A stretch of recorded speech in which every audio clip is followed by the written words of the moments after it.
Oh, this makes me so uncomfortable. Oh, I'm gonna start crying.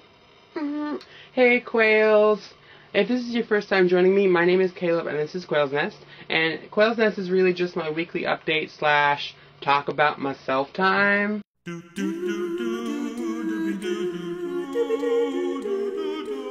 And hopefully you know, but maybe you don't, but don't worry, it's okay. I won't hate you forever.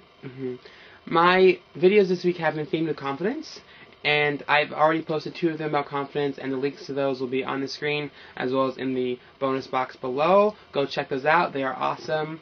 And seeing how this is going to be the ending of the 3 videos about confidence, I wanted to make it a little bit about my own struggle with confidence, so that way you kind of get an idea of where I'm coming at from the situation.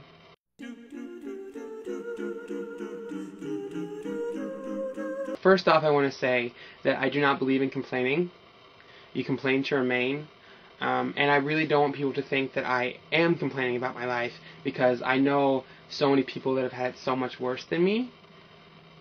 So I'm really just going to do a little generalization of how I felt and the things I went through, but not get into too many details about it. And I guess I should probably put in a trigger warning here. So, trigger warning. My life was good. I mean, yeah, things happen, but things happen to everyone. Adolescence is the same for everyone. It sucks. But on top of all the regular BS from adolescence, I was also very obese as a kid, and I mean, that's still a struggle I have today, but it's getting better. But it comes with all the insecurities and the shame that you put on yourself and others put on you. And I have to be honest, a lot of the time I felt like a shadow. I felt like I wasn't important enough for people.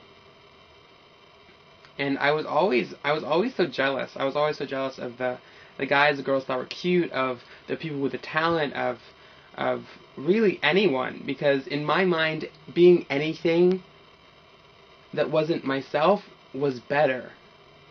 And I think after so long of that, I just began to hate myself. And I remember so many times I would just be alone in my room, and I would be so angry. I'd be so just shaking with rage and crying, and I would be so furious that I wasn't born into a better body, or born with so much more talent, and I thought it was so unfair. It just sucked so much for me. It was such a victimized mindset. And I've never really told anyone this, and it makes me cringe to think about saying it, but I also want to be honest, and I feel that it's extremely important to say. I used to think about suicide a lot, and it was never something I thought I was going to do, but it was always constantly there. And I would get so scared of those thoughts, because when I would have them, I would hear it in my voice, but it never really felt like my words. It was like they were foreign. It was like the words were intruding into my mind, and it always felt like there was someone mimicking my voice and trying to make me believe it was my own. And it was scary, because I used to all the time think about it getting so bad that I would lose control, that I wouldn't be able to stop my hands or stop myself from doing it.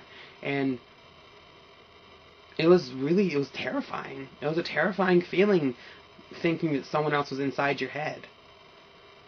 Those were the really dark days. Some were better. Some were worse. Thinking back on it now, I am extremely fortunate, because those moments were never as long as they felt. And I'm also extremely fortunate because as I got older, things began to change.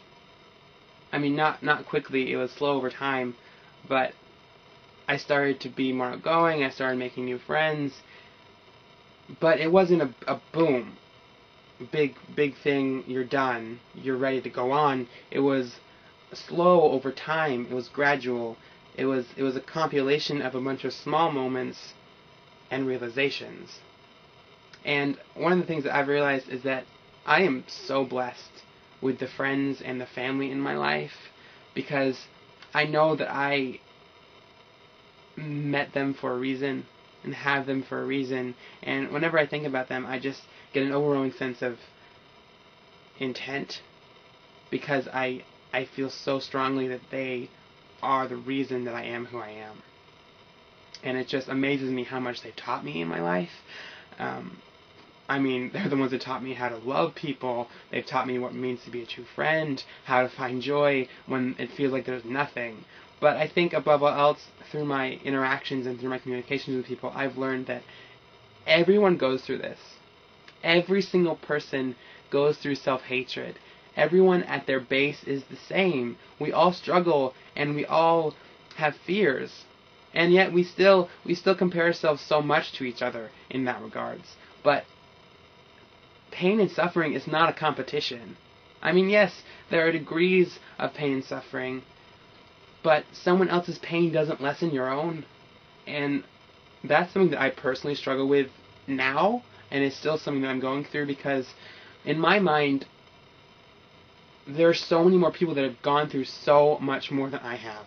And it's just, it seems like my pain is so minimal and so trivial.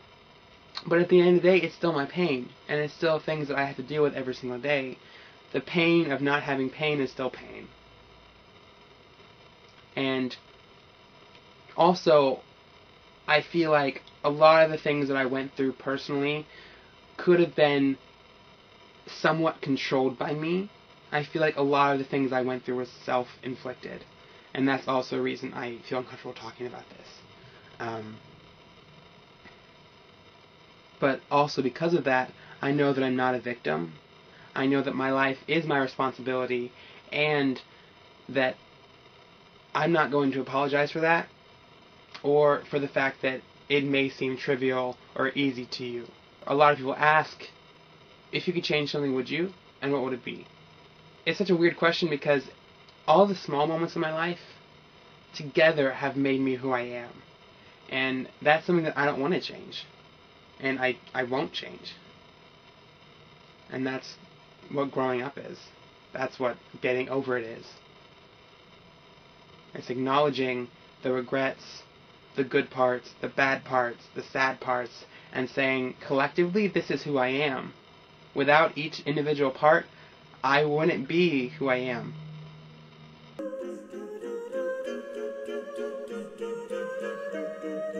Really quickly, I know this is already a long video, I'm sorry, I'm so sorry, but my favorite thing this week is Adele, and I don't think there's any necessity for another word or any explanation. It's Adele.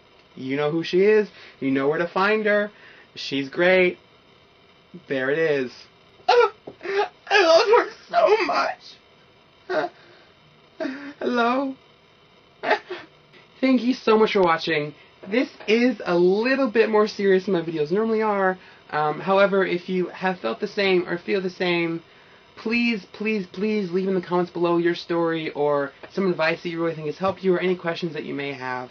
Don't forget the links to the other 2 confident videos will be in the bonus box below, as well to my social media.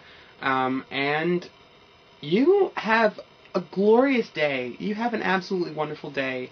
And bye.